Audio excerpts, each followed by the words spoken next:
Ok, entonces el día de hoy vamos a hablar de tuberculosis.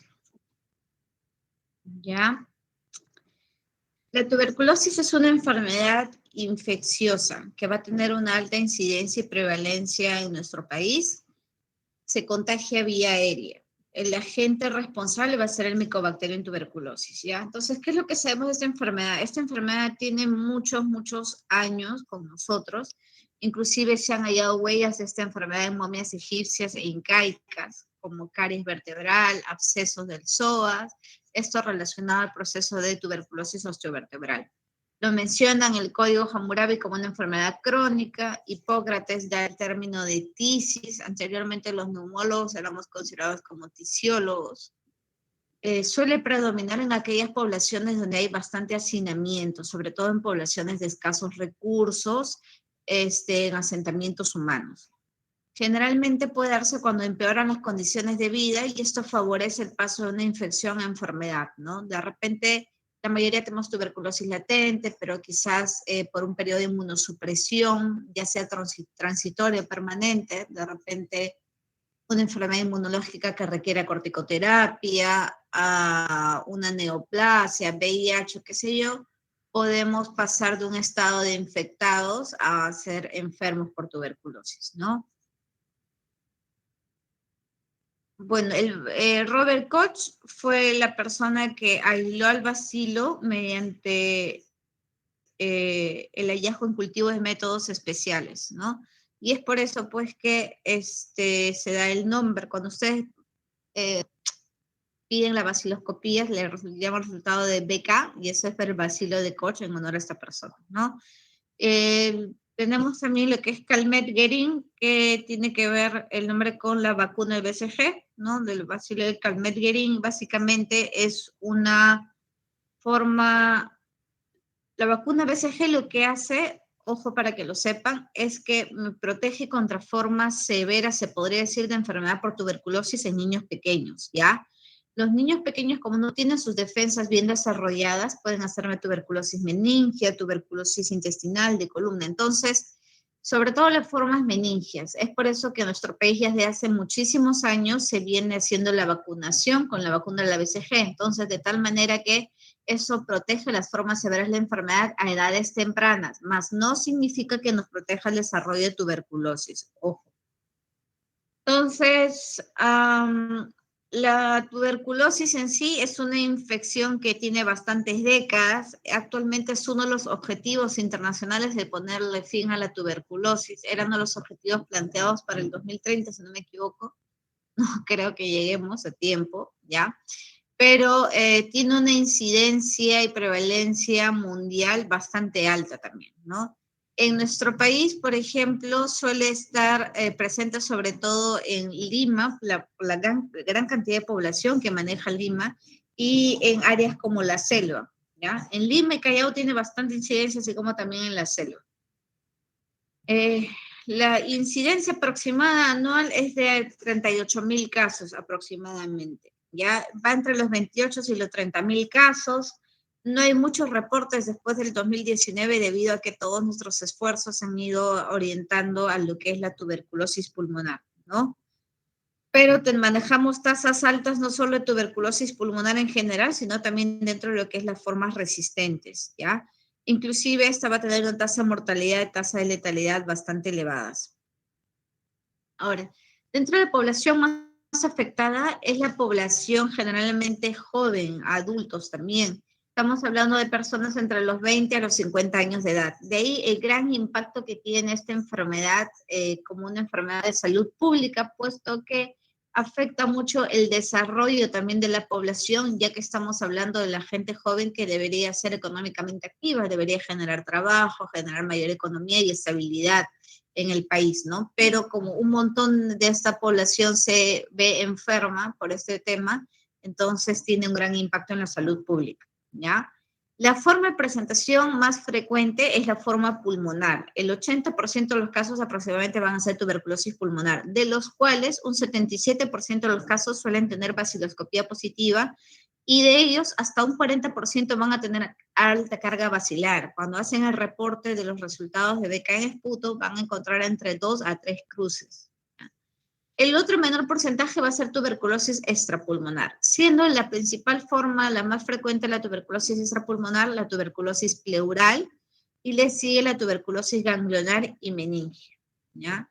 En los pacientes con VIH, sobre todo, va a ser la más frecuente la presentación ganglionar y meningia. Entonces, es muy importante también mencionar que existe una coexistencia importante entre lo que es tuberculosis y VIH, de tal forma que ya desde hace algunos años es un requisito para toda persona que le vamos a empezar para el tratamiento para TB o que se diagnostica TB, hacerle el descarte de la prueba de HIV y viceversa. Cualquier persona que tiene prueba para HIV positiva le deberíamos hacer el descarte de tuberculosis también.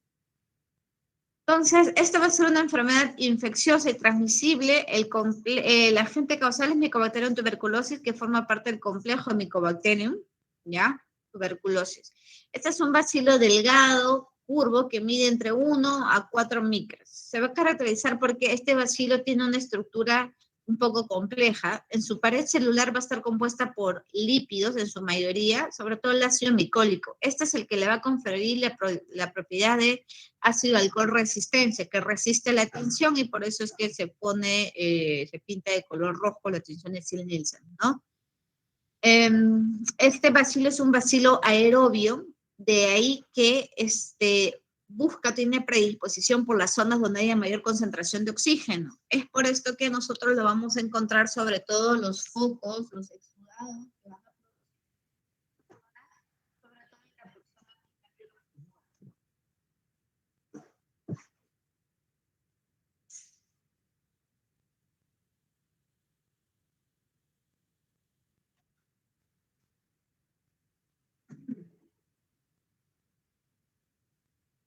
ok.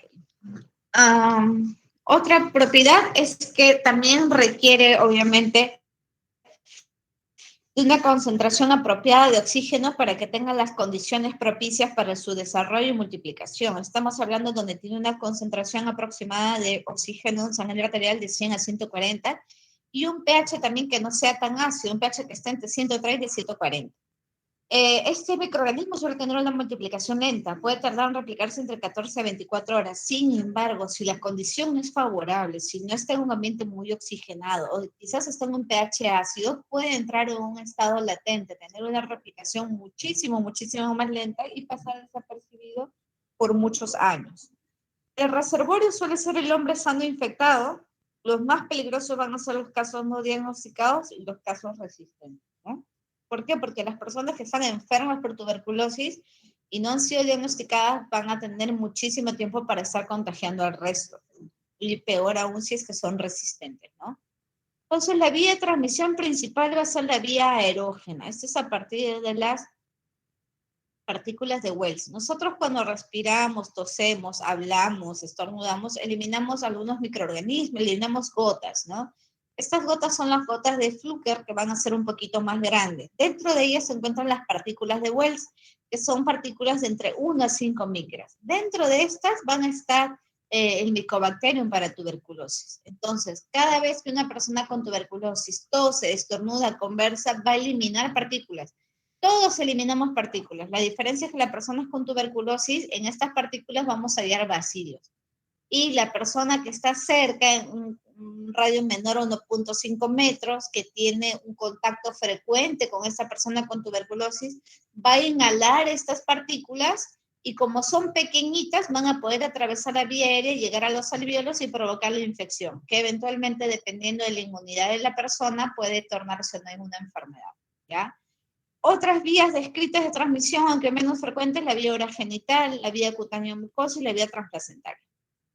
¿De qué va a depender el potencial de infectividad? Uno, del grado de extensión de la enfermedad. Hay pacientes, por ejemplo, que van a tener lesiones amplias, inclusive lesiones cavitarias, ¿no? Entonces, en estas lesiones cavitarias existe un metabolismo mucho más activo, un grado de multiplicación más alto y generalmente este tipo de personas enfermas suelen tener una mayor carga bacilar, de ahí que tienen la capacidad de transmitir más la enfermedad. Depende también de la severidad y frecuencia de la tos. Una persona que no tose no libera tanta cantidad de bacilos como si una persona que tose de manera frecuente. Quimioterapia antituberculosa, ¿no? si yo soy inmunosuprimido o se cumplen ciertos criterios, de repente me puedo beneficiar de tener tratamiento anti-TB, ¿ya? Obviamente acompañado del aislamiento, ¿no? Porque de nada sirve que yo a una persona que tiene factor de riesgo le haga un tratamiento anti-TB y lo haga vivir al costado de una persona con tuberculosis, ¿no? Características de la exposición. Entonces, mucho va a depender de la ventilación. Yo puedo vivir en la misma casa con una persona con tuberculosis, pero si esa persona está en el segundo piso y yo en el primero, no tendría por qué contagiar, ¿no? Al igual que si trabajo en una oficina, no sé, de unos 10 metros y estamos al costado de la ventana y corre el aire totalmente, todo el día hay ventilación y todo, probablemente no me vaya a contagiar, al distinto que si trabajo en un ambiente cerrado, las ventanas cerradas, y estoy bastante cerca en mi escritorio con esta otra persona, ¿no? Entonces va a depender mucho de la ventilación, el tiempo y la proximidad que tenga con mi contacto de persona tuberculosis. Entonces, ¿qué es lo que va a suceder? Entonces vamos a inhalar nosotros las partículas, aquí van a estar en el Mycobacterium para tuberculosis y llegan a los alveolos, ¿no? En los alveolos van a estar los macrófagos, que van a ser nuestra primera barrera de defensa. Una vez que llegan los macrófagos, se produce una reacción inflamatoria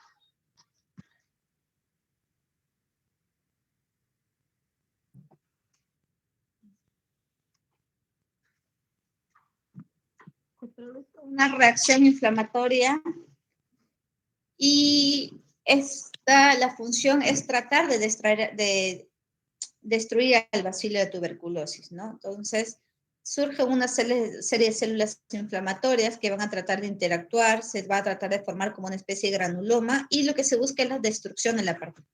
Si la cantidad de inóculo ha sido muy pequeña, probablemente es como si no hubiera sucedido nada, e inclusive podría suceder que no hayan ni rastros de la infección. Otra cosa que puede pasar es que lo pueden frenar, pero se mantiene todavía el Mycobacterium encapsulado, ¿sí? Y esta reacción inflamatoria coge vía linfática hasta el ganglio linfático regional y de ahí puede coger vía hematógena y diseminarse al resto del cuerpo, ¿ok?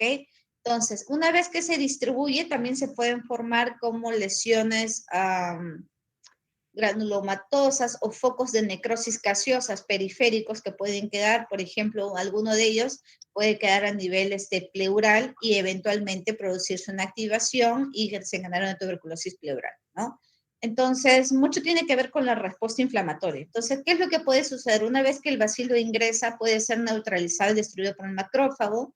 Otra es que quede atrapado, que permanezca dormido en una replicación lenta.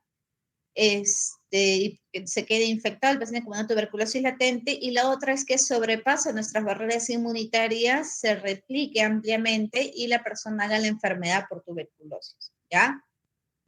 Entonces, mucho va a depender, puede haber una curación sin infección, puede haber un desarrollo de inmunidad celular hipersensibilidad retardada que me puede llevar a una erradicación completa o una progresión de la enfermedad o a que permanezca inactivo el bacilo pero siga presente en nuestro cuerpo, que es una infección latente, y lo otro es que haga una progresión local y diseminación.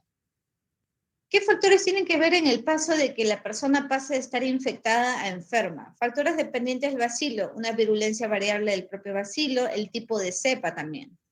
Factores dependientes del ambiente, el grado de hacinamiento, como ya les había mencionado, y la duración y frecuencia de la exposición. Factores dependientes del huésped, una inmunosupresión transitoria, de repente alguna enfermedad severa, o una supresión permanente, de repente el VIH, ¿no? La edad también. Las personas de los extremos de la vida son más susceptibles a sufrir de repente de tuberculosis, ¿no? O de alguna enfermedad que nos inmunosuprime y por lo tanto me pueda llevar a desarrollo de TBC.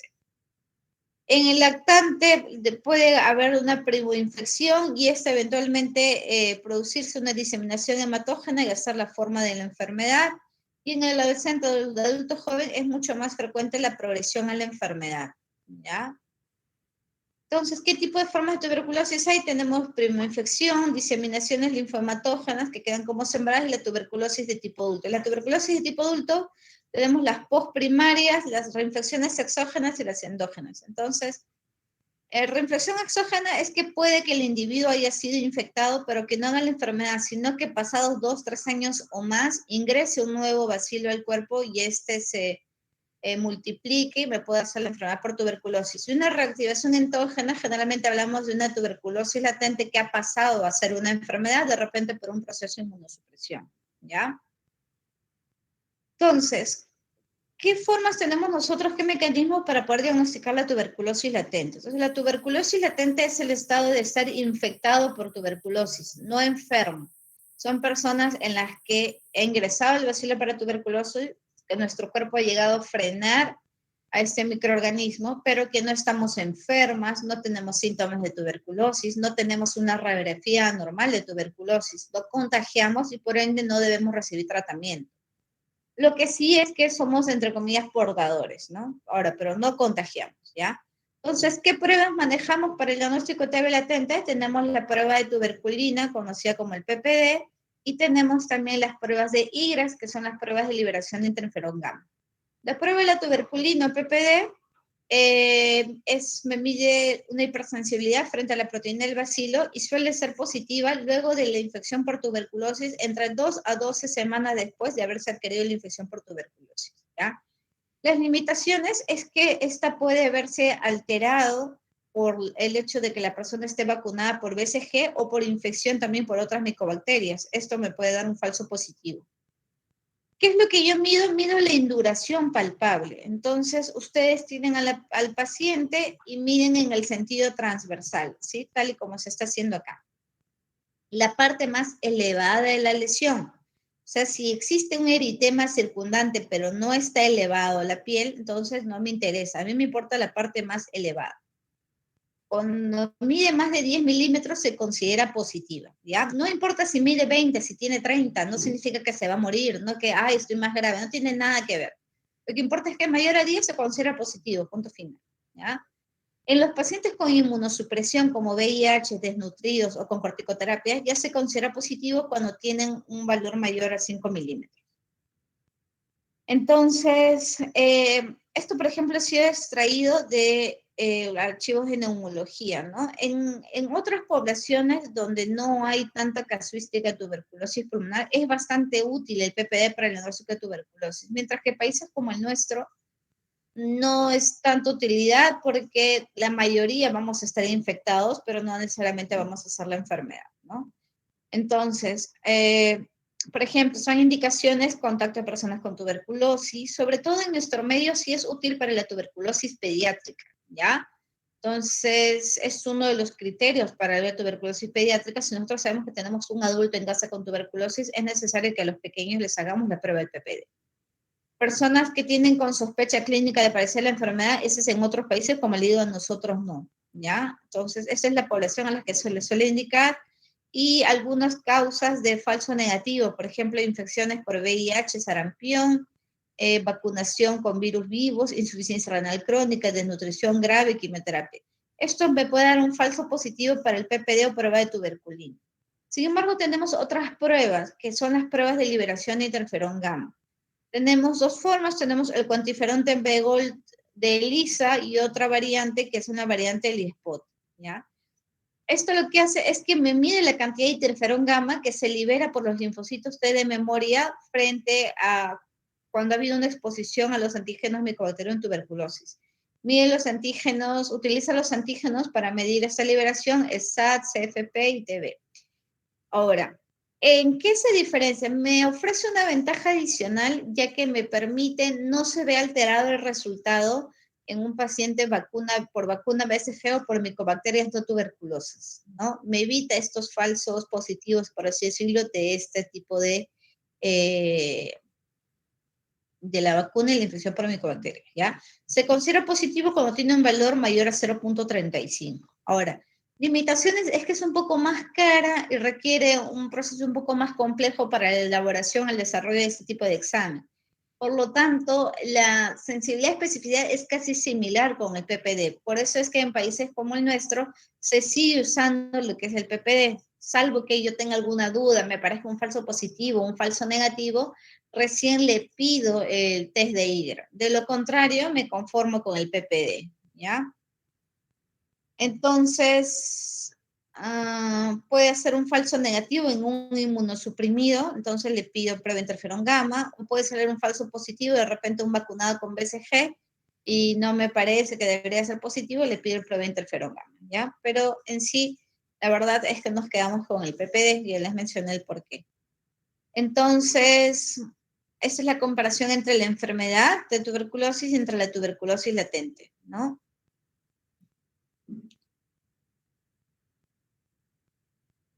Ahora, ¿cuáles son síntomas de una enfermedad por tuberculosis? El síntoma cardinal, el síntoma característico va a ser la tos productiva. Ya suele ser tos con expectoración por al menos 15 días. A esto se le llama el sintomático respiratorio. Entonces, toda aquella persona que tenga tos con expectoración por al menos 15 días tiene que ir a los establecimientos de salud de su jurisdicción, ya sea del MINSE de salud, y dejar sus muestras para beca. Las muestras son gratuitas, ¿ya? Pero no es necesario que tenga expectoración. Hay personas que pueden no tener mucha flema, hay personas que pueden no tener fiebre, no tener baja de peso, pero igual puede ser tuberculosis. Sin embargo, los síntomas más frecuentes son tos productiva, pérdida de peso, sensación de cansancio, pérdida de apetito, sudoración por las noches y sensación de fiebre, sobre todo por las tardes. Ahora, no todas las personas tienen los síntomas, hay personas que solo tienen una tos exigente, irritativa, seca por mucho tiempo y que también podría ser tuberculosis. ¿Por qué? Porque mucho depende también del cuadro clínico, la intensidad de los síntomas, de la condición, podría decir, inmunológica de mi paciente, del estado de salud de mi paciente. No es lo mismo en un paciente desnutrido, en un paciente que aparentemente tiene un buen estado de salud, pero que ha tenido un contacto permanente con alguien con tuberculosis, ¿ya? Asimismo, también la sintomatología va a variar dependiendo del órgano afectado, ¿no? Una cosa es, por ejemplo, una tuberculosis pulmonar, una tuberculosis pleural, por ejemplo, ¿qué voy a hacer? Síntomas del dolor en patología pleural, dolor torácico de tipo pleurítico, un dolor tipo punzada de costado que aumenta la inspiración profunda, asociado posteriormente a tos seca, puede haber también baja de peso, sensación de fiebre, ¿no? Ahora, en la tuberculosis pulmonar, entonces, ¿qué es lo más característico? El sintomático respiratorio, tos con expectoración mayor a 15 días. Puede haber dificultad respiratoria, la cual es progresiva. Obviamente, si no tiene mucha lesión parenquimal pulmonar, no va a haber mucha disnea tampoco. Puede haber dolor torácico, inclusive muchas personas pueden cursar con hemoptisis. No todos cursan con hemoptisis, hay personas que no. Entonces, la hemoptisis es la eliminación de sangre con la tos. Viene a ser la sangre eliminada con la tos y esta sangre es procedente de la región subglótica, ¿ya? Entonces, ¿cómo se transmite? Se transmite vía aérea, puede haber dolor torácico, fiebre, sensación, sudoración nocturna, debilidad y pérdida de peso. El enfermo de tuberculosis, cuando tose, estornuda o escupe, va a expulsar bacilos tuberculosos al aire y basta con que la persona que está cerca los inhale, puede quedar infectada. El 10% de las personas infectadas tienen la probabilidad de hacer la enfermedad, sobre todo dentro de los 2 primeros años. Posteriormente, pasados los 2 primeros años desde ocurrir la infección, es poco probable que el paciente haga la enfermedad por tuberculosis por ese bacilo. Podría hacerlo por otro bacilo, por una infección, reinfección exógena probablemente, pero ya no por el mismo bacilo, ¿ya? Por eso es que siempre cuando tienen un paciente con sospecha de tuberculosis, le preguntan si es que han tenido contacto reciente con una persona con tuberculosis en estos últimos 2 años, ¿no? Pero si han sido 10, 15 años, o sea, hay poca probabilidad de que esa persona me haya contagiado. Probablemente yo he tenido contacto con un nuevo bacilo y por eso estoy haciendo la enfermedad, ¿ok? Otro método importante, hemos hablado de las baciloscopías, es el método diagnóstico, ustedes ya lo saben. La radiografía de tórax es la prueba inicial, sí. El paciente que tengo tos con expectoración más de 15 días, tiene baja de peso, sensación de fiebre, le pido una radiografía de tórax. Entonces, hemos hablado que por ser aerobio, tiene bastante afinidad por las áreas donde están más ventiladas, que suelen ser las regiones apicales. Entonces, ¿qué puedo encontrar yo? Puedo encontrar infiltrados alvéolo intersticiales, micronodulares, con o sin cavitaciones que suelen estar localizadas en la parte superior de los pulmones. ¿Ya? En personas que tienen tuberculosis primaria, generalmente los niños, ¿no? O que están infectados por VIH, que son inmunosuprimidos, diabéticos, generalmente puedo encontrar yo una radiografía normal. Bueno, no es de siempre, ¿no? Pero probablemente no voy a encontrar mucha lesión, o de repente haber una afectación ganglionar que puede pasar desapercibida, pero no mucha lesión parenquimal.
Ya. Ahora, no existe un signo patognomónico de tuberculosis. ¿A qué se refiere esto? No hay una lesión especial en la radiografía que me pueda decir, esto es obvio tuberculosis. No. Si bien es cierto la localización, ¿no? Me puede llamar un poco la atención, pero no es que hay algo patognomónico. No es que el paciente con una expectoración un poco verdosa azulada va a ser MDR tampoco, ¿no? O sea, no. ¿Ya? Cuadro clínico lastimosamente similar a otro tipo de patologías, por eso hay que tomar bastante en cuenta los antecedentes. Si yo tengo un individuo inmunocompetente, es decir, que yo sé que no tiene ninguna comorbilidad y yo le encuentro una radiografía de tórax anormal, existe una alta probabilidad de que no tenga tuberculosis pulmonar. Sin embargo, yo puedo agotar mis medios pidiéndole una tomografía de tórax sin contraste. ¿Por qué? Porque esta tiene la ventaja de que además me permite ver la parte mediastinal. Entonces, habíamos dicho que en personas inmunosuprimidas o niños pequeños quizás o personas con VIH suelen hacer formas de afectación ganglionar. Entonces, la tomografía de tórax me permite ver no solo la parte parenquimal, sino también la parte mediastinal para ver los ganglios. Y además también me permite ver lesiones mucho más pequeñas que pueden pasar desapercibidas en la radiografía de tórax. Ya hemos hablado en la clase inicial de diagnóstico por imágenes de las ventajas que tiene la tomografía de tórax. La resonancia magnética lo uso generalmente para tuberculosis extrapulmonar, sobre todo para compromiso de partes blandas o partes óseas, en este caso de repente una tuberculosis osteovertebral, ¿no? ¿Qué voy a encontrar en una radiografía de tórax? Por ejemplo, acá tenemos la imagen en la parte superior, suelo encontrar lesiones en la parte superior de los pulmones. Acá, por ejemplo, en el lado izquierdo hay un infiltrado intersticial, en el lóbulo superior izquierdo, en la región infraclavicular, y en el lado derecho hay un infiltrado alveolo intersticial con una imagen cavitaria en su interior. Este es compatible con tuberculosis. La forma pleural, obviamente un derrame pleural. No es que el derrame tiene tal forma que me diga que es tuberculosis, no. Pero si es una persona joven, con contacto paratebe de repente, que viene con fiebre, tos, baja de peso, dolor torácico, y le encuentro derrame pleural, probablemente sea tuberculosis. Tengo que pedirle las pruebas, ¿ya?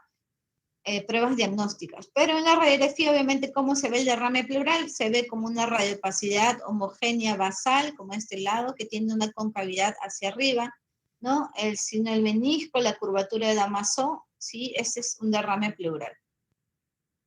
El diagnóstico microbiológico lo realizo mediante las baciloscopías, ¿ya? Está demostrado que se deben pedir 2 becas de esputo. Se pueden pedir más para seguimiento, para que sean enviadas a cultivo cuando los becas que yo he tenido son negativos, ¿no? Pero la rentabilidad no es mucho mayor por pedir 3, 4 muestras de esputo consecutivas. Con 2 muestras consecutivas estoy bien. El diagnóstico de certeza me lo va a dar el cultivo o la técnica molecular. Hoy en día, hasta hace un par de años, no había pruebas moleculares. Estamos hablando del genotype, GenEsco. Anteriormente nos conformamos con el cultivo. El cultivo consiste en poner parte de la secreción en una especie de gelatina, que es el cultivo, donde se van a formar ciertos grumos de ciertas características, ¿no? Entonces, son medios especiales para tuberculosis, donde cualquier alteración que sucede en ese medio cultivo es porque hay presencia de tuberculosis, ¿ya? Entonces, la baciloscopía se usa la tinción de Ziel-Nielsen, es una prueba bastante rápida, demora entre 2 a 6 horas el resultado, de bajo costo, se relaciona mucho con la contagiosidad, porque me permite ver la cantidad de bacilos también aproximada, por eso es que sale el informe como una cruz, 2 cruces, 3 cruces, ¿no? Cuando una baciloscopía es positiva, es mucho más fácil realizarle pruebas de sensibilidad rápida. En este caso tenemos en la actualidad el GeneSper, que me da la resistencia a rifampicina, y el Genotype, que me da resistencia a rifampicina y isoniazida. La sensibilidad de la baciloscopía suele ser variable, 70-90% de los casos suelen ser positivos en lesiones cavitarias, 50-70% cuando solo tienen infiltrados más no cavitaciones, menos del 50% voy a encontrar positivos nódulos pulmonares, y en tuberculosis extrapulmonar, serositis como TB pleural, pericárdica o qué sé yo, probablemente no encuentre BK positivo.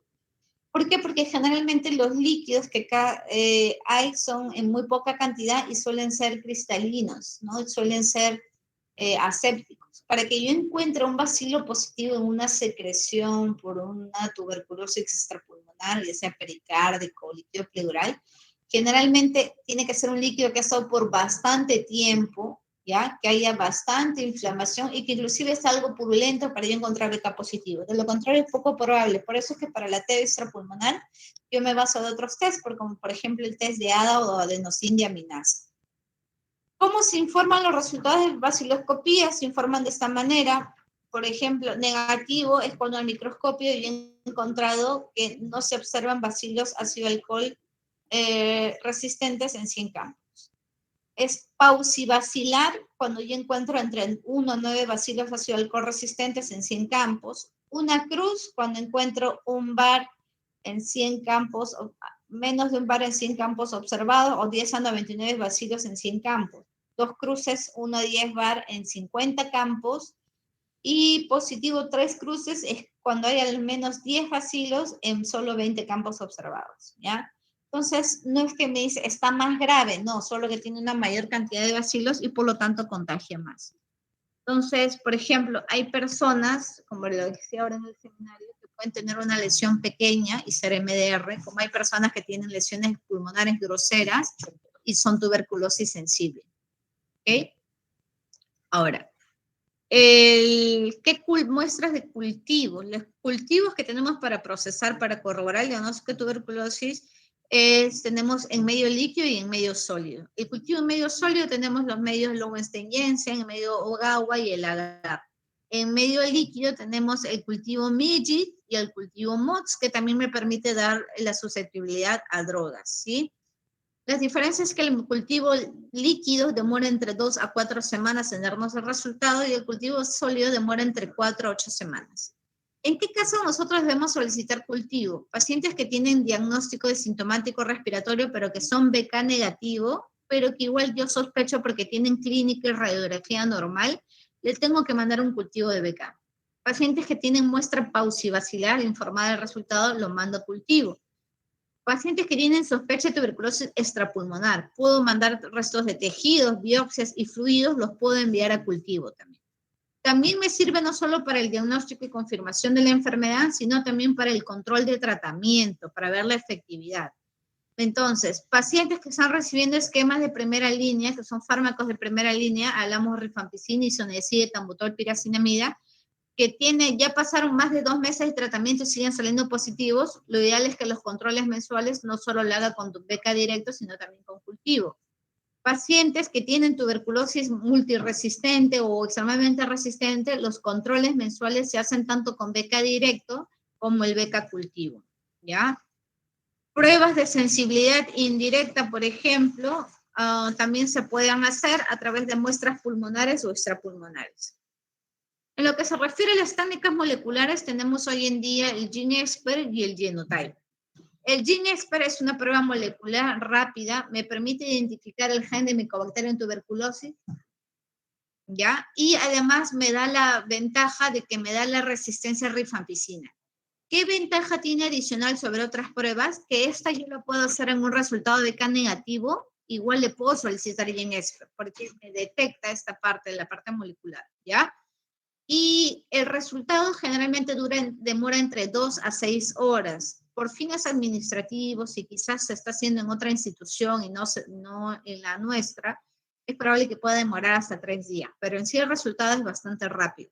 Me da la resistencia a rifampicina, tiene una sensibilidad entre el 95% y una especificidad que llega hasta el 98%. Es bastante útil en pacientes paucivacilares y en pacientes niños o con TB extrapulmonar, ¿ok? Tenemos la otra prueba que es el genotype. El genotype me va a dar la resistencia tanto a rifampicina como a isoniazida, pero para su procesamiento yo requiero necesariamente haber tenido un BK positivo. Si el resultado es negativo, no me va a ser útil. La resistencia, el resultado me lo puede dar entre 48 a 72 horas. Por fines administrativos también puede demorar más, incluyendo una semana. Me permite asimismo diferenciar entre Mycobacterium tuberculosis y otras micobacterias no tuberculosas. Además tenemos el subtipo que es el genotype second line, que me mide la susceptibilidad a drogas de segunda línea. De segunda línea se consideran, ya saben, el núcleo de segunda línea va a ser los aminoglicosios, kanamicina, amicacina, que son inyectables, y también las quinolonas como moxifloxacina o levofloxacina. Para su procesamiento requiere mayor carga bacilar, es por eso que requerimos una muestra positiva. Diagnóstico de micobacterias no tuberculosas. ¿Qué es lo que sucede? A veces pasa que nos sale informado como VAR, pero el paciente de repente no mejora con el tratamiento y cuando ustedes lo mandan al cultivo, arroja que no es Mycobacterium tuberculosis, de repente es Mycobacterium no tuberculosis, o de repente le hacen el genotype y arroja que no ha captado Mycobacterium tuberculosis, sino no tuberculosis. Y generalmente esta tipificación de qué tipo de micobacteria es o no es, lo suele hacer el Instituto Nacional de Salud, ¿ya? Ahora, entonces, para la resistencia a medicamentos antituberculosos, hemos visto que tenemos las pruebas moleculares, pero también tenemos las pruebas fenotípicas y las genotípicas. Las genotípicas son las pruebas moleculares que hemos visto, Genotype y ESPER. Las fenotípicas son aquellas que se obtiene la prueba de sensibilidad a través de cultivos. Tenemos pruebas rápidas fenotípicas. Tenemos la prueba del MOTS, que yo la puedo usar tanto en frotis positivo como en frotis negativo, y que me va a medir la resistencia a rifampicina y isoniazid. El resultado dura entre 7 y 14 días. ¿Ya? Estos 7 a 14 días luego de obtenida el cultivo positivo, por si acaso. Ojo, es adicional. Si el cultivo era de repente en un medio líquido, me demora 2 a 4 semanas, más le sumo 14 días de la prueba de sensibilidad. La prueba de Gries o de nitrato reductasa requiero para el procesamiento enviar una muestra de BK positivo. Me da también la resistencia de isoniazid rifampicina, pero me demora un poco más, entre 14 a 28 días. ¿Ya? Tenemos el método MIGIT, que me permite dar, o sea, una vez realizado el cultivo, se obtiene la prueba de sensibilidad a raíz de este cultivo MIGIT, y esta me demora entre 4 a 12 días, cuando se trata de fármacos de primera línea, o sea, susceptibilidad a isoniazid, rifampicina, etambutol y piracinamida. Las pruebas, ya hemos visto el genotype, que requieren BK positivo, me da resistencia a rifa-ISO entre 48 y 72 horas, y el GeneSper, que me la da en 2 a 6 horas, me da resistencia a rifa. Entonces, tenemos pruebas de sensibilidad, hemos visto las fenotípicas rápidas y tenemos las pruebas de sensibilidad convencionales. Estas me van a dar la resistencia a fármacos de primera y segunda línea. Eran hasta hace un tiempo las más usadas, pero luego con la llegada del genotype second line, generalmente ya estamos empleando esas porque son mucho más rápidas, ¿no?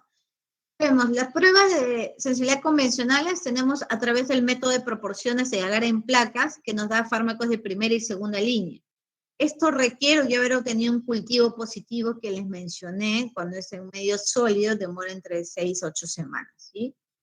Entonces, la indicación, ¿a qué persona le pido este método de proporciones? Le solicito cuando tiene una prueba de sensibilidad rápida, molecular o convencional de primera línea en la que se evidencia resistente a isoniazida, rifampicina o ambos. En este caso, debo solicitar la prueba convencional, ¿sí? O paciente que tiene una tuberculosis resistente en tratamiento, pero que tiene mala evolución. Algo que yo les tengo que mencionar es que a mí me es útil una prueba de sensibilidad los primeros 6 meses, ¿ya? Supongamos que yo tengo un paciente con tuberculosis multidrogo resistente, que está en mi mes de tratamiento número 8, entonces, me sigue siendo útil esa prueba, ¿no? Si el paciente tiene una mala evolución, Entonces, le puedo pedir una nueva prueba de sensibilidad, porque ya pasaron más de 6 meses, ¿ya?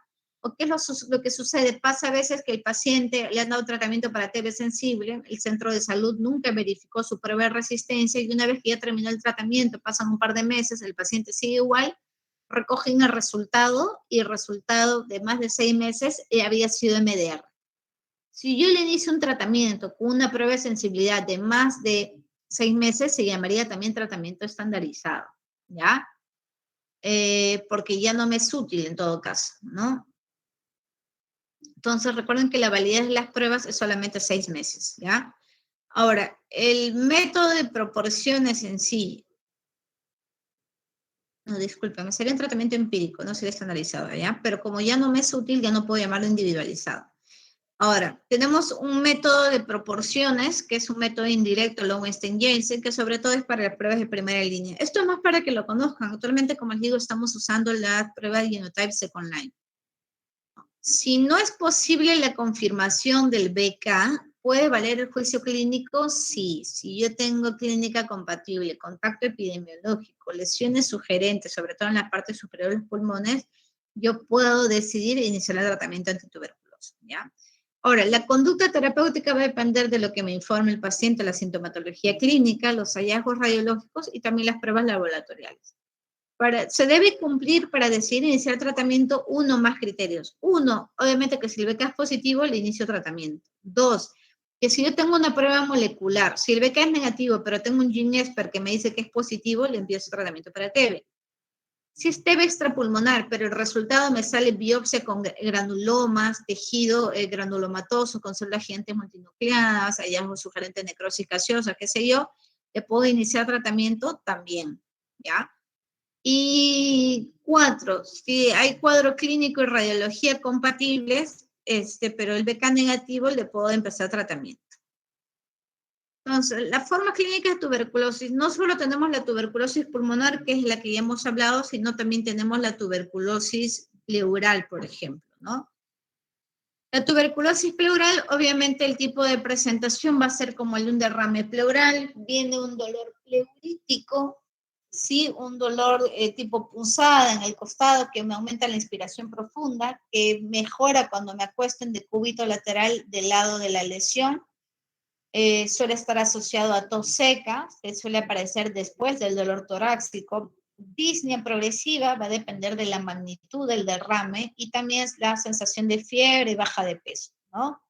Suele ser un comportamiento subagudo crónico generalmente y puede tener un curso oscilante. Puede pasar que en el transcurso de la tuberculosis pleural haya el líquido y a las 2-3 semanas ya no haya líquido y luego vuelve a aparecer. Entonces hay que hacerle bastante seguimiento, ¿ok? El diagnóstico, obviamente, del derrame pleural lo puedo usar por radiografía de tórax, cuando es poco líquido me puedo ayudar de la ecografía torácica. Suele ser un derrame pleural unilateral, ¿ya? Suele ser unilateral. ¿Qué uso para el diagnóstico? La toracocentesis, ¿no? Lo punzo al paciente y si yo tengo un color líquido amarillo, citrino, le hago los criterios de Light y es compatible con un exudado a predominio mononuclear, y un ADA mayor a 40 es una tuberculosis pleural, le debo empezar tratamiento para tuberculosis. Si esta enfermedad, esta forma se cronifica, aumenta mucho el exudado inflamatorio, tiene mucho tiempo, el líquido se va tornando purulento y ya puedo entrar a un empiema o piotórax, que es pus en cavidad pleural.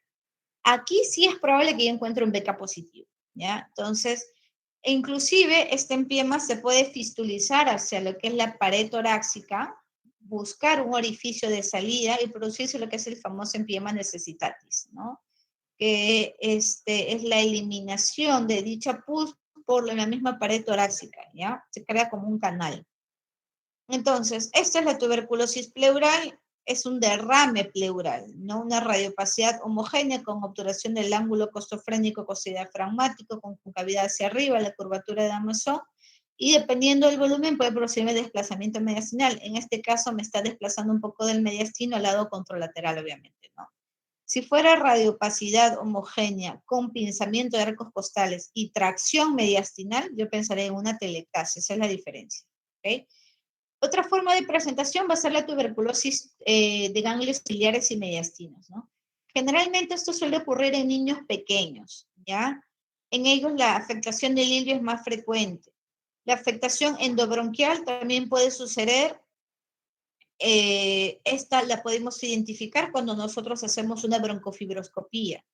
Se va a evidenciar como lesiones localizadas y en ocasiones puede haber afectación endobronquial derivada de una perforación bronquial por una adenopatía, ¿no? Puede que haya una adenopatía que se rompa bronquio y eso produzca que se siembre dicha infección en la árbol bronquial. Por ejemplo, la tuberculosis pulmonar primaria, ¿no? Cuando realizado la infección, inmediatamente se produce ya un cuadro de tuberculosis, ¿no? Va a haber una afectación tanto el parénquima pulmonar como agrandamiento del ilio, ¿ya? Hay compromiso parenquimal y el ilio del lado derecho es bastante prominente por aumento de crecimiento ganglionar. Esa es la forma de tuberculosis pulmonar primaria, esto suele ser más que todo en niños pequeños. Acá tenemos adenopatías también, que el crecimiento de algunos ganglios podría ser con algunas calcificaciones también, ¿no? Podría ser una forma de presentación de una tuberculosis en niños pequeños. Tuberculosis pulmonar primaria calcificada, el complejo de Ranke, por ejemplo. El complejo de Ghon es cuando va a haber un cierto infiltrado, cierto exudado con una adenopatía. Eso es complejo de Ghon. Cuando está calcificada la lesión, tanto parenquimal como la lesión ganglionar, se considera como un complejo de Ranke, ¿ya? Que son granulomas calcificados. Entonces es señal de que en algún momento ha habido una infección por tuberculosis, pero esto ha sido calcificado, ha sido detenido. No me habla de actividad de tuberculosis, ojo. Ahora, pericardio. Entonces, también puede haber tuberculosis pericárdica, así es, vamos a encontrar derrame pericárdico o pericarditis, ¿sí? La clínica suele ser insidiosa, es decir, mal definida, puede haber un dolor torácico de tipo opresivo, asociado a sensación de repente de palpitaciones, disnea, sensación de malestar, fiebre. A la ocultación va a haber disminución de la intensidad de los ruidos cardíacos, si produce constricción podría haber inclusive incultación yugular. Entonces, puede estar asociada a un derrame pleural o solamente compromiso pericárdico. Si es de larga evolución y no responde a tratamiento inflamatorio, hay que pensar en una pericarditis por TB. Se le hace guía ecocardiográfica, una pericardiocentesis. Se toma muestra de este líquido y dependiendo del resultado se plantea el manejo, ¿no? Generalmente en ese tipo de pacientes voy a encontrar un electrocardiograma alterado, el ST puede estar algo elevado, que es sugerente que una pericarditis aguda. Puede haber edema, pulso paradójico y aumento de la presión venosa central, y estos son signos de que podríamos estar frente a un taponamiento cardíaco y esto es una urgencia, ¿no? Entonces, ¿cómo veo que hay un engrosamiento, hay un aumento del diámetro del mediastino, ¿sí? Lo que corresponde a la silueta cardíaca. Recordemos que los grandes vasos estaban acá, lo habíamos visto. En el caso del aumento del diámetro de la silueta cardíaca como una forma de un matraz, ¿sí? Entonces, este es por un derrame pericárdico. Le tengo que pedir evaluación por cardiología, ecocardio y posibilidad de pericardiocentesis. Otra forma es la tuberculosis del sistema nervioso central. La tuberculosis ganglionar creo que no le he escrito mucho, ¿no? La tuberculosis ganglionar generalmente les había dicho que puede haber ganglios biliares y mediastinos, también tenemos la tuberculosis ganglionar probablemente en los ganglios cervicales. Suele ser un ganglio que aumenta de tamaño, suele adoptar signos de repente de flugosis, con cambios en la coloración, enrojecimiento, y en ocasiones va a tener una apertura espontánea con secreción purulenta, ¿ya? Eso es lo que se llama el escrófulo, suele estar a nivel cervical inferior, ¿sí? O supraclavicular también. A esto yo lo mando para estudio y puedo obtener beca positivo, ¿no? De repente, si no eclosiona por sí solo, puedo hacer una biopsia, una punción, aspiración de ganglio, mandarlo a histopatología y puedo encontrar granulomas también compatibles con tuberculosis ganglionar, ¿ya? En la tuberculosis meningia, por ejemplo, esta suele ser producto de una diseminación hematógena de la enfermedad. Es la forma más frecuente de tuberculosis del sistema nervioso central. Si el paciente no recibe tratamiento, puede ser fatal, ¿no? Los síntomas suelen ser más insidiosos que una meningitis bacteriana. Generalmente duran 10 o 14 días, de repente subagudo, con sensación de dolor de cabeza, mal definido, pesadez, posteriormente puede haber trastorno del sensorio, va a haber también anorexia, astenia, puede haber varias semanas. Si persiste mucho tiempo sin detectado, puede llegar a alteración del nivel de conciencia y signos de focalización. Los nervios afectados suelen ser los nervios oculomotores, el tercer, cuarto y sexto par, ¿ya? Que es, ¿no?, el motor ocular común, el patético y el motor ocular externo, ¿sí? Son los implicados con mayor frecuencia. Generalmente se han descrito 3 estadios, ¿no? Desde la ausencia, la afectación neurológica y la conciencia hasta el coma.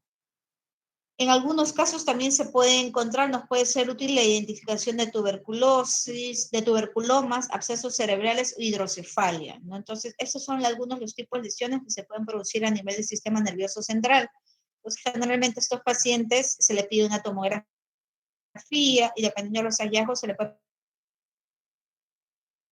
de tuberculomas, ¿sí?, en el examen oftalmológico, también es bastante importante, ¿ya? Entonces puede haber tuberculomas, abscesos, hidrocefalia, hipertensión intracraneal e infartos. Estos pacientes hacen una vasculitis leve con también infarto, lesiones isquémicas en el sistema nervioso central. La tuberculosis osteoarticular es producto de una diseminación hematógena, suele ser una localización vertebral, generalmente vertebral torácica o dorsal en jóvenes y lumbar o lumbosacro en personas adultas. Si el cuadro progresa, puede haber una extensión hasta las vértebras vecinas y una cifosis progresiva por destrucción de la pared anterior del cuerpo vertebral, más afectación de partes blandas con la formación de abscesos adyacentes, que son abscesos fríos, ¿ya? Abscesos del psoas, de repente eso es sugerente de una tuberculosis osteovertebral.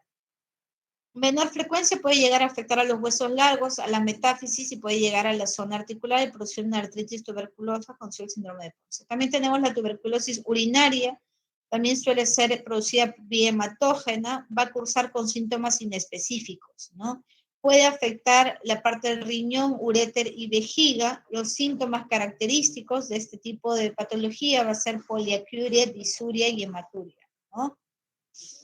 En el 20% de los pacientes puede haber síntomas sistémicos, se puede producir inclusive alteraciones a nivel de uréter y la vejiga que pueden conducir a fibrosis, estrechamiento e incluso obstrucción, ¿ya? En muchos casos se va a requerir una cistoscopía o inclusive una biopsia, ¿no? Esto lo hacen el diagnóstico a través de urología, ¿ya? ¿Puede encontrarme K positivo en orina? Sí, también pueden haber otros tipos de microorganismos que pueden reservar K positivo, por lo que se prefiere el cultivo y o los hallazgos histopatológicos, ¿no? En el caso de tuberculosis genital, en los varones suele ser bastante frecuente, sobre todo la afectación de próstata y epidídimo, y con frecuencia suele asociarse a una tuberculosis del tracto urinario, ¿ya? La afectación prostática se va a presentar como poliacuria, urgencia misional o hematospermia. En el compromiso, el epidídimo me puede producir dolor localizado, inflamación de los escrotos y nodulación irregular. Si no se trata, inclusive puede generarse una fístula escrotal. En las mujeres puede haber afectación de las mamas también, ojo, una mastitis crónica. También puede haber afectación de órganos genitales internos como afectación de la trompa de falopio. Habitualmente cuando esto ocurre suele ser bilateral y también podría llegar a afectar el endometrio. La tuberculosis miliar es una forma severa de la enfermedad. Generalmente me habla de una diseminación sistémica. El foco es por diseminación hematógena. El cuadro clínico suele ser variable. ¿Cómo identifico? Mediante la presentación de milia o imágenes micronodulares difusas que comprometen todo el parénquima o todo el órgano, dependiendo de dónde lo vayamos a identificar. Sí, conocido también como granos de mijo, ¿no? La tuberculosis, la tomografía multicorte suele mostrar lesiones no visibles.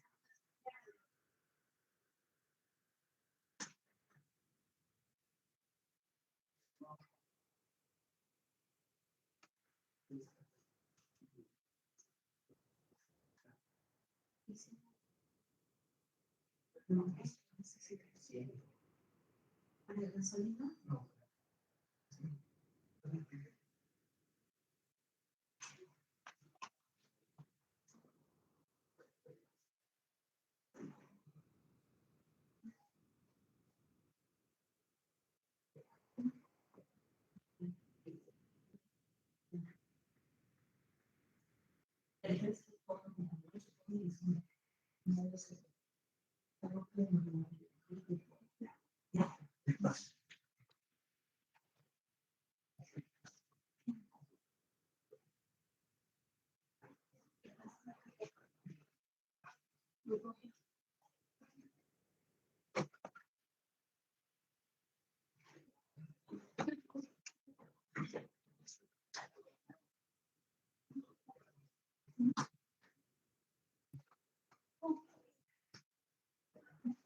Ya, chicos.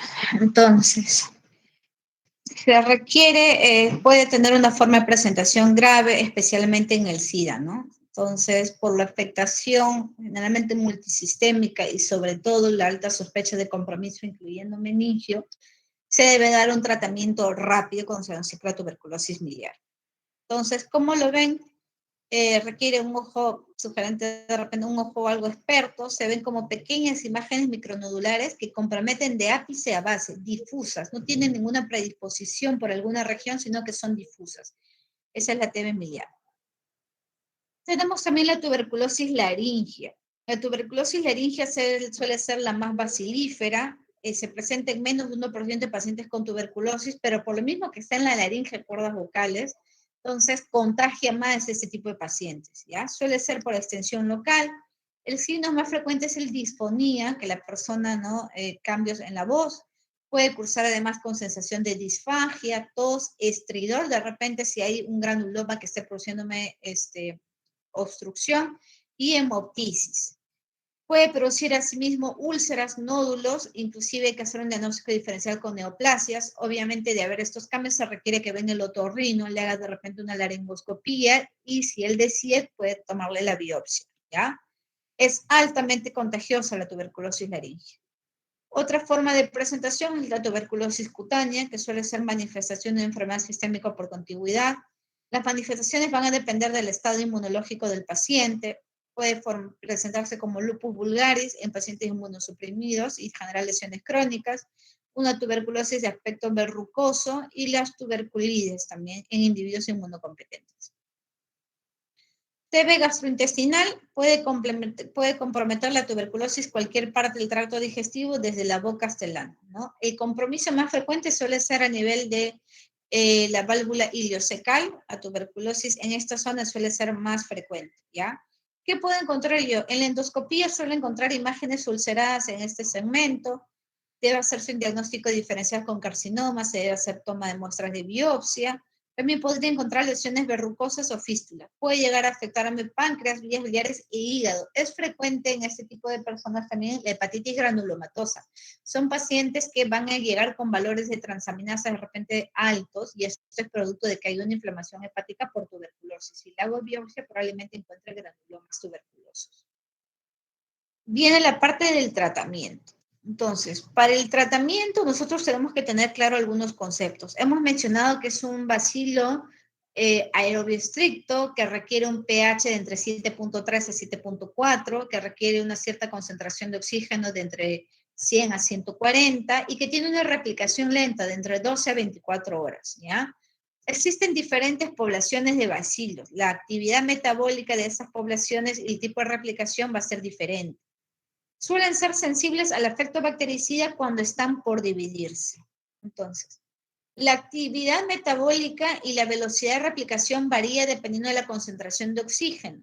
En las lesiones cavitarias, generalmente, va a haber una mayor actividad metabólica y velocidad de replicación, mientras que en las lesiones gaseosas, generalmente van a estar en un pH ácido, van a estar dormidas y por lo tanto no van a poder replicarse, permanecen en un estado latente, ¿ya? Entonces, tenemos tres tipos de poblaciones celulares. Tenemos las localizadas extracelularmente en cavidades abiertas. Acá va a haber una mayor concentración a bacilos, entre 10 a la 7 a 10 a la 9 bacilos. Tenemos las que están localizadas intracelularmente en los macrófagos, que tienen un pH ácido y por lo tanto tienen una replicación lenta. La población entre 10 a la 4 a 10 a la 5. Y las que se encuentran en lesiones gaseosas cerradas, que también van a tener un pH neutro, pero que tienen una multiplicación lenta e intermitente y también encuentro poca concentración de bacilos. Entonces, la mayor actividad metabólica y la replicación la encuentro en las lesiones cavitarias. ¿Cuáles son las bases bacteriológicas del tratamiento para tuberculosis? ¿Qué nos dice? Nos dice que es necesario asociar fármacos que eviten la selección de resistencia. Por eso es que el tratamiento no solo se hace con un fármaco, sino con varios fármacos. Se requiere igualmente un tratamiento prolongado. ¿Para qué? Para asegurar la prevención y evitar lo que es las recaídas. Se debe usar idealmente 4 fármacos que no hayan sido utilizados previamente, de los cuales 2 suelen ser los fármacos esenciales. Los fármacos esenciales del tratamiento sensible es rifampicina y isoniazida. Los fármacos esenciales de tratamiento MDR son las quinolonas y los inyectables. Llámese levofloxacino, mosifloxacino, kanamicina, amikacina. ¿Ya? Entonces, de los fármacos esenciales tenemos generalmente uno que es bactericida y otro esterilizante, ¿no? El más bactericida suele ser la rifampicina, suele ser un poco mejor que la isoniazida. Estos van a estar todo el tiempo en tratamiento, por eso es que tanto la iso como la rifampicina se dan en la primera fase, que son 2 meses, y en la segunda fase, que son 4 meses. Los fármacos acompañantes son aquellos que me van a proteger a los fármacos esenciales que actúan sobre esta población de replicación lenta y cuya función es evitarme las recaídas. Acá tenemos al etambutol, que es bacteriostático, y la piracinamida, que me suele usar en la población que está en medio ácido, ¿ya? Y se deben suspender con la conversión bacteriológica. Por eso es que, cumplido la primera fase, generalmente estos fármacos se retiran. Entonces, tenemos la streptomicina también, esto se usa generalmente en niños, ¿no? Entonces, los fármacos, el esquema sensible en adultos son estos: rifa, iso, pira y etambutol. Isoniazida 5 miligramos por kilo, rifampicina 10 miligramos por kilo, etambutol 20 miligramos por kilo y piracinamida 25 miligramos por kilo. La rifampicina suele ser bactericida con cierto poder esterilizante, es más útil que la isoniazida para lesiones gaseosas. Isoniazida es altamente bactericida en todas, piracinamida sobre todo en medio ácido y etambutol es bacteriostático. Podría ser bactericida a dosis altas. El metabolismo suele ser hepático. Los que requieren modificación en falla renal son etambutol, piracinamida. Cuando tiene una depuración de creatinina menor de 30 o recibe diálisis, se da solamente 3 veces a la semana. ¿Ok? Y esta es la excreción. Ahora, mientras más complejo sea el fármaco, mientras yo cojo fármacos de otras líneas, hay mayor riesgo de eventos adversos. Entonces, los fármacos de por sí esenciales, los fármacos de primera línea, que son 4, y streptomicina, incluyendo que es 5, entonces suelen tener ciertos efectos adversos de por sí. Pero conforme yo cojo aminoglicosios, cojo cicloserina, etunamida, o me voy a los nuevos, linezolid, bedaquilina, qué sé yo, voy a tener otro tipo de eventos adversos que suelen ser más complejos. Y se requiere una mayor cantidad de fármacos para lograr la efectividad que yo logro con solo 4 fármacos, ¿ya? Entonces, eso es importante que ustedes también lo conozcan. Ahora, el tratamiento de tuberculosis sensible. Es un tratamiento de 6 meses, suele tener 2 fases. La fase intensiva de 2 meses con 4 fármacos y la fase de mantenimiento de 4 meses, en la que se da 3 veces a la semana rifampicina y isoniazida. ¿Ya? Entonces, ¿a quiénes se les da esquema sensible? Paciente que tiene TBC pulmonar protis positivo, o sea, decir BK positivo o BK negativo. Paciente que tiene TBC extrapulmonar, excepto paciente que tiene TB miliar del sistema nervioso central y osteoarticular. A estos pacientes se da el tratamiento de 12 meses, ¿ya? Pacientes nuevos o antes tratados, una recaída, pero que no sea recaída temprana. Si es un paciente que ha tenido tratamiento para tuberculosis sensible, estamos nosotros marzo, ¿no? Suponiendo que ha recibido tratamiento hasta noviembre, ya es que es más sensible, y viene ahora en marzo con BK positivo, han pasado menos de 6 meses, es una recaída temprana, le corresponde tratamiento estandarizado con inyectable y quinolonas. Pero supongamos que culminó el tratamiento en mayo del año pasado, ya han pasado más de 6 meses y viene con BK positivo, sí le corresponde un tratamiento esquema sensible, ¿ok? No se olviden de esto que acabo de mencionar.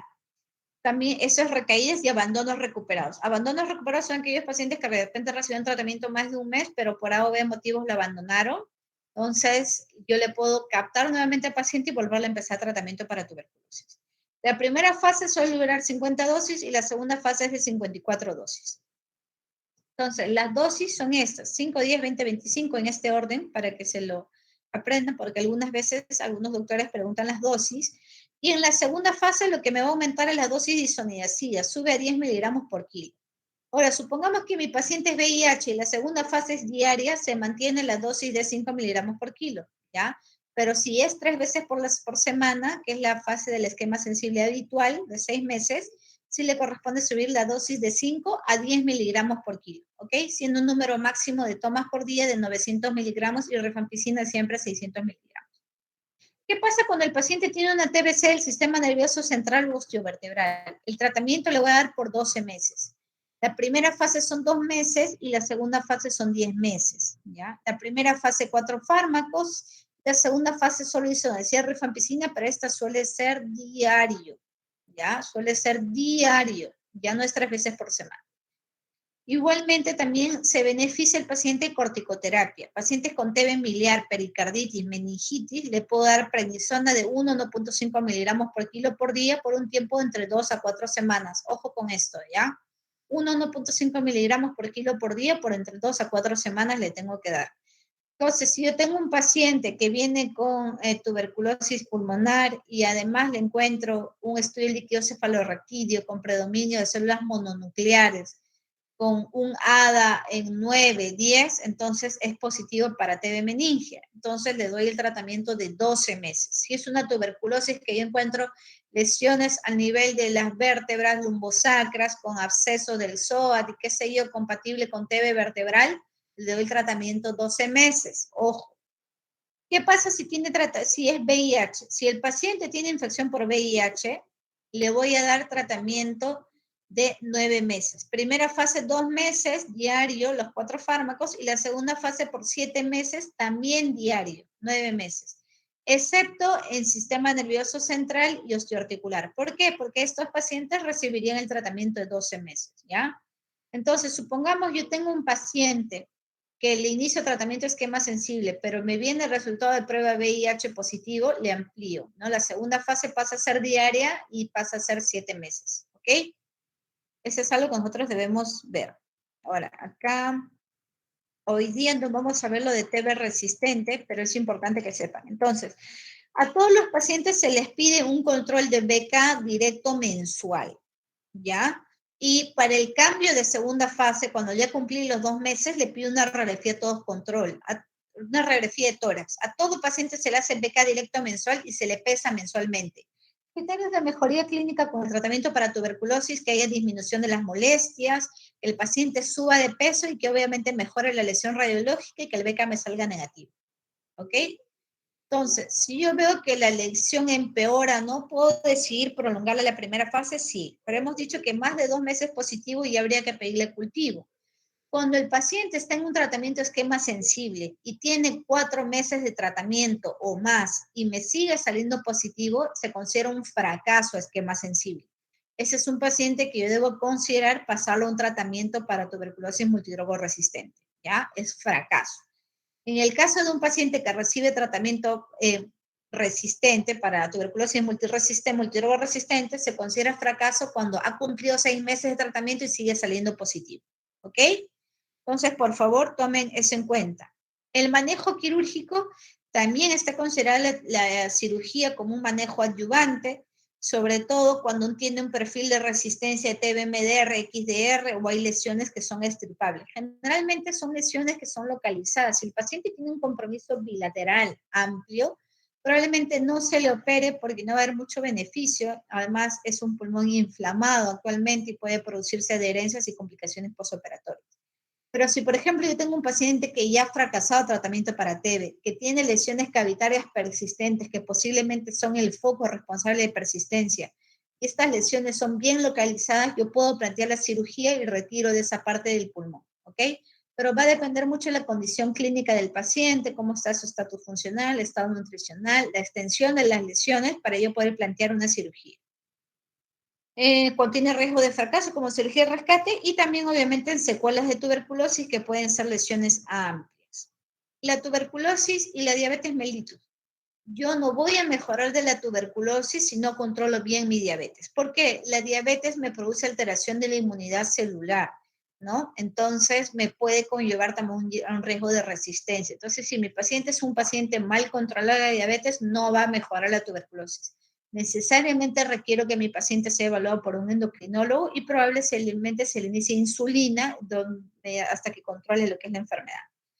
En el caso de enfermedad renal crónica, cuando tiene un paciente una creatinina mayor a 1.3 miligramos por decilitro, debo descartar la enfermedad renal crónica y debo hacerle un chequeo, ¿no? Cuando mi paciente tiene una depuración de creatinina menor a 30 mililitros, sí debe haber corrección y debe pasarle etambutol y piracimida 3 veces por semana. De lo contrario, valores por encima, se da el tratamiento normal diario, ¿ok?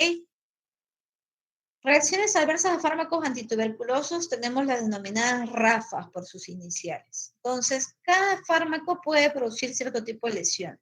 Son bastante frecuentes las reacciones dérmicas en cualquiera de los fármacos de primera línea. También va a haber reacciones hepatotóxicas. Generalmente, hepatotóxico voy a encontrar rifampicina, pirocinamida, con aumento de transaminasas. Más colestático con aumento de fosfatasa o bilirrubina suele darme la rifampicina. El etambutol suele producirme más lesiones cutáneas, ¿ya? Puede producirme neuritis retrovulvar, neuritis periférica. La isoniazida me puede producir incremento de transaminasas, hepatitis también me puede producir neuropatía periférica y reacciones dérmicas. La rifampicina, sobre todo hepatitis apromido colestático, náuseas, vómitos, también reacciones dérmicas. Y la piracinamida me suele producir bastante poliartralgia, hiperuricemia, aumento del ácido úrico. Y hepatitis, aumento de transaminasas y reacciones cutáneas, ¿ok? Es importante, un paciente con cirrosis hepática, infección por alguna hepatitis viral, es importante yo hacer el diagnóstico de cirrosis, el estadio del Child, según la clasificación de Child-Pugh, y ver qué puntaje tiene. ¿Por qué? Porque como la mayoría de los fármacos que hemos visto tienen metabolismo hepático, hay algunos que no los podemos usar por el riesgo de toxicidad. Entonces, siempre es importante la referencia temprana al gastroenterólogo, hacer un adecuado estadiaje usando la clasificación del Child. Y en este sentido, si el paciente tiene criterios de Child A, solo se debe dar 2 medicamentos hepatotóxicos. Se escoge el Rifa-ISO y se suspende la piracinamida del esquema. Si el paciente es Child B, solo se debe priorizar la rifampicina, ya no tanto la isoniazida. Y el esquema a darle al paciente podría ser inyectable, quinolona, cicloserina, etambutol, etionamida de paz. Si el paciente tiene Child C, no se puede usar ninguno de los fármacos hepatotóxicos y su esquema pasaría a ser basado en inyectable, quinolona, etambutol y cicloserina, ¿ok? Esa es la importancia. La terapia preventiva, entonces la terapia preventiva la usamos para pacientes con tuberculosis latente, suele indicarse en pacientes de menos de 5 años que tengan un PPD positivo y que hayan tenido contacto con pacientes con tuberculosis. Independientemente del PPD también dice, ¿no? Ojo que yo le tengo que haber hecho el descarte de enfermedad por tuberculosis, radiografía de tórax, que no haya compromiso ganglionar, no haya clínica, sugerente TB y le doy tratamiento. Porque si yo tengo fiebre y todo, si el niño tiene fiebre o tiene lesión sugerente TB ganglionar, obviamente de nada sirve que le dé terapia preventiva, le debería dar tratamiento ya.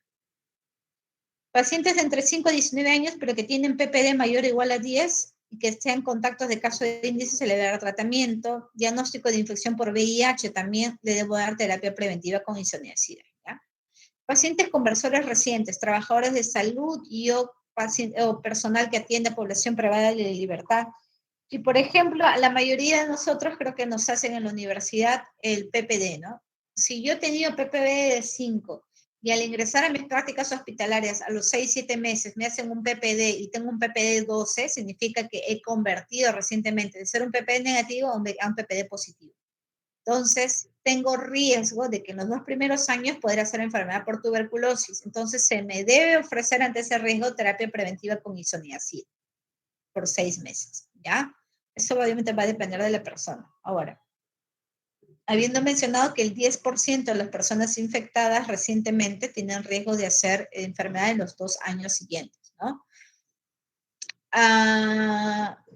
Ahora bien, que si yo he tenido contacto con pacientes MDR, de nada me sirve la profilaxis con isoniazida, porque obviamente sería resistente a este fármaco, ¿sí? Entonces, ahora, ¿qué pasa si yo desde ahorita tengo PPD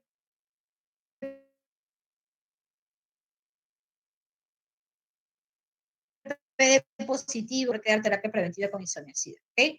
Es importante valorar también la TB latente y los grupos de riesgo. Por ejemplo, si el paciente es portador de alguna comorbilidad o de repente tiene alguna hepatopatía, riesgo-beneficio, si podría ser alguna reacción adversa, de repente no se le ofrece, pero le hace seguimiento, ¿no? O si tiene insuficiencia renal crónica. Ahora, si el paciente tiene neoplasia, es inmunosuprimido, recibe tratamiento con corticoide y por lo tanto tiene riesgo de adquirir tuberculosis, sí le puede dar terapia preventiva con isoniazid, ¿ya? La dosis que yo uso para la terapia preventiva es 5 miligramos por kilo por día, máximo 300 miligramos al día, y el tratamiento solamente por 6 meses, no más de este tiempo. Ya está indicado cuando el caso índice, o sea, el caso que probablemente me ha contagiado, sea un caso de tuberculosis resistente. No está indicado. O a resistente a isoniazid o TBMDR. Personas que ya anteriormente hayan recibido tratamiento para tuberculosis no amerita terapia preventiva, salvo que estén infectadas por VIH, y personas con antecedente de hepatopatía crónica o que ya tengan antecedentes de reacciones adversas al fármaco tuberculosos, más lo puedo poner en riesgo, por lo tanto generalmente no le debo sugerir, sino que le hago seguimiento para ver si está haciendo la enfermedad por tuberculosis. Ok, chicos, y eso sería todo con el tema de tuberculosis el día de hoy.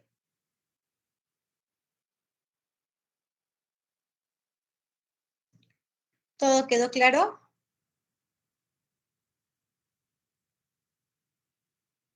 Sí, doctor.